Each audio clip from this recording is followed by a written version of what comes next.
Let's talk to Joe Mackey, though, now, employment law partner at Burlington's, because the front page of the Daily Mail sets out the stall that Labour are going to be changing the laws around work, employment, all sorts of relationships. Business fury at Labour's revolution for workers. They're going to get the right to sue for unfair dismissal from day one. Flexible working to be default for all, which means obviously working from home.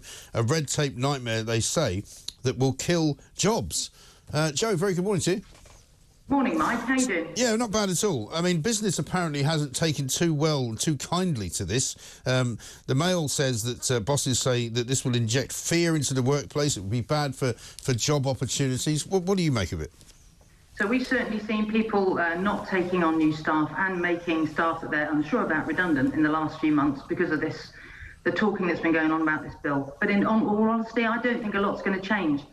What Angela Rayner's said is that nothing's going to happen for about a year and a half. So 2026 is the first time it will happen. Right. Because what she's realised, and lo and behold, what we've been suggesting for a while, is that business is not going to be happy with unfair dismissal as a day one right. You can't do that.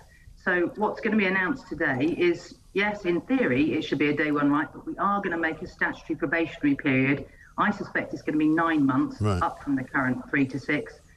So I don't think an awful lot's going to change, but for small businesses, there is going to be a real red tape headache because they're introducing statutory sick pay from day one rather than day 4. Yeah. That's going to cost small business about £116 a week.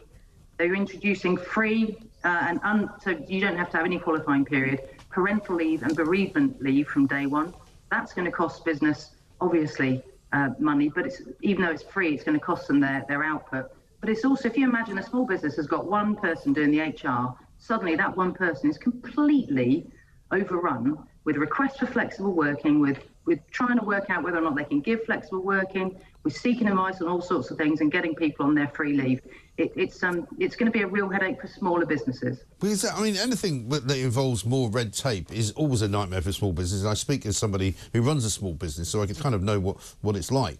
Because in the end, if you're sort of imposing legislation on the flexible working scenario, for example, you know, everybody's going to turn up at the boss's office and go, well, I don't fancy coming in on Mondays and Fridays, and I demand that that's what you must let me do.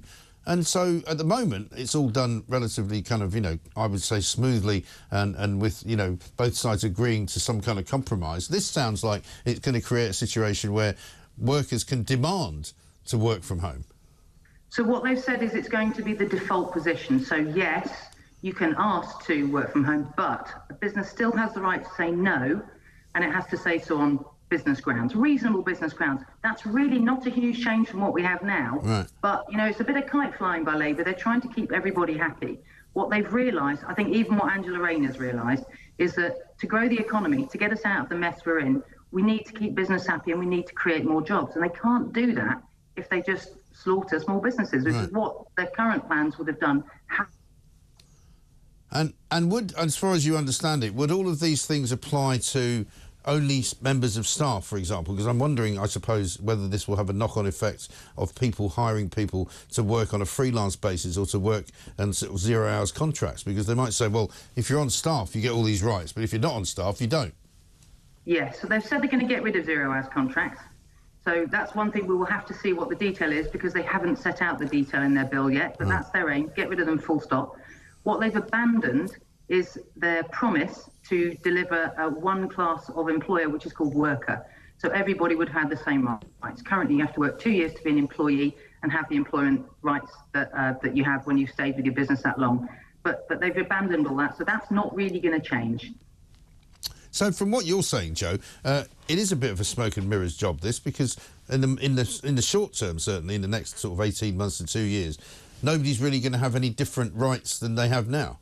I think that's absolutely right, and I think that just goes to show you what you know, getting into government was about, showing you we're going to be really on employee side with the strengthened trade union rights, all the rest of it. What you'll see today is trade unions saying we welcome the initiatives in here, but we want some consultation to make sure they're going to happen, and they'll be talking about loopholes. They'll be saying we don't want loopholes in the law, because that, I think, is exactly what the Chancellor's going to be saying to Angela Rayner. It's going to be a bit of a war of words on that, because I think business cannot sustain the kind of things that Angela Rayner was talking about before the election. It cannot. Yeah. It just can't do it. Nobody can do it. So it's all going to be watered down, and there's not going to be any huge change for some time to come. OK.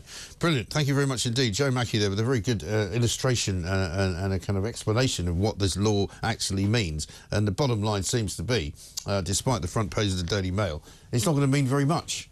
But if you're an employer, you might be worried about it. So do let us know.